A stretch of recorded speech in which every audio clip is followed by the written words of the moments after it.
Всем привет! В этом видео я покажу распаковку 5 тропических домашних растений из зимней посылки. Вы увидите также, как выглядят эти растения спустя 3 месяца. Мне нелегко делиться неудачным опытом. Одно растение погибло сразу же в течение первой недели. Уверена, мой опыт кому-то пригодится, и, возможно, я получу советы по спасению этих растений. Итак, посылка была 2 дня и 2 ночи в пути в январе при ночных температурах до минус 2 градусов. Продавец утеплил посылку, в ней был пакетик грелка на 72 часа и пластиковые чипсы. Но это не помогло сохранить тепло. Мокрая земля в горшочках очень остыла, была ощутимо холодной при распаковке, что скорее всего повредило корням. А листья в момент распаковки выглядели отлично. Я не ожидала проблем. Этому растению я дала 2 недели на акклиматизацию и в феврале пересадила его из торфа в подходящий грунт. Но по прошествию 3 месяцев, а именно в середине апреля, несмотря на мою заботу и весну, выглядит цисус очень плохо. Все новые листья поражены грибковым заболеванием, на опрыскивание маслом нима отзываются хорошо, новые листья растут здоровыми, но по мере роста они опять же покрываются этими бугорками. На прирост я не жалуюсь, лиана хорошо растет, цепляется усиками за опору, удлинилась в 3 раза, но листья по-прежнему болеют. Я уже и сменила место на более светлое, но это не помогает. Вот что делать? Думаю, срезать здоровые верхушки и переукоренить их заново. Так хотела драгоценную орхидею, что рискнула заказать макодес зимой. Красивейшее растение, переохлаждения в посылке не выдержало. Макодес приехал в чистом мокром хесфагнуме. Я его не поливала после получения, сразу отправила в парничок под лампу греться. Но на его листьях через 3 дня появились коричневые пятна, и стебелек начал гнить у самого основания. Я срезала еще зеленую верхушку, пыталась ее укоренить, но она продержалась 2 дня и тоже сгнила снизу вверх. Третье растение, симпатичная детка папоротника крокодил.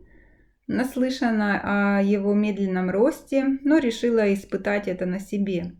И мое первое впечатление – это кошмар.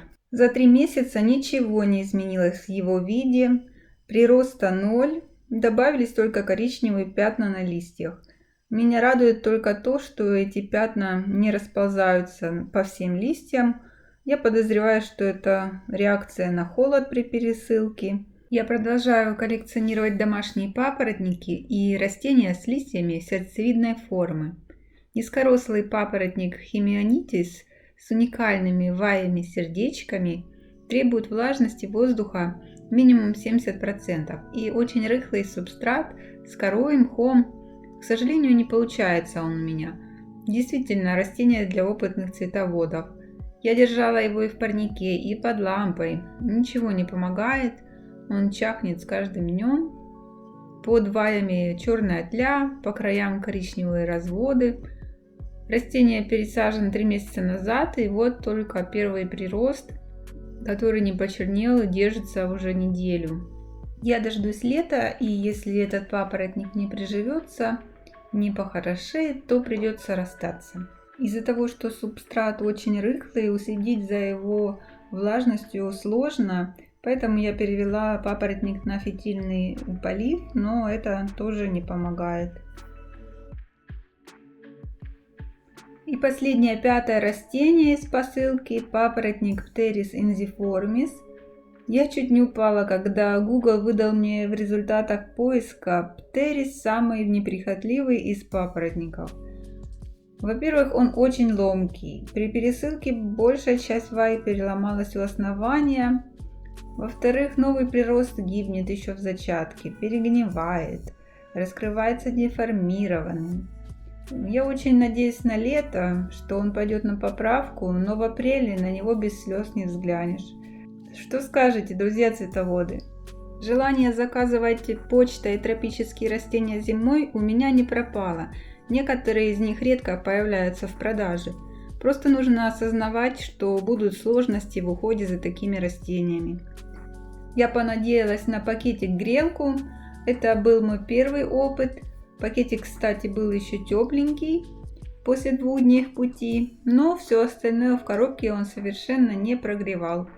В идеале зимняя пересылка растений почтой должна быть в пенопластовом термоизоляционном коробе, как для пересылки рыбок и тропических рептилий. Я уже получала такую посылку год назад зимой.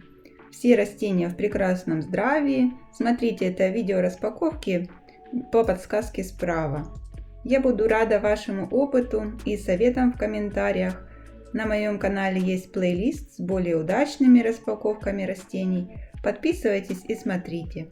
Всем желаю тепла, удачи и процветания.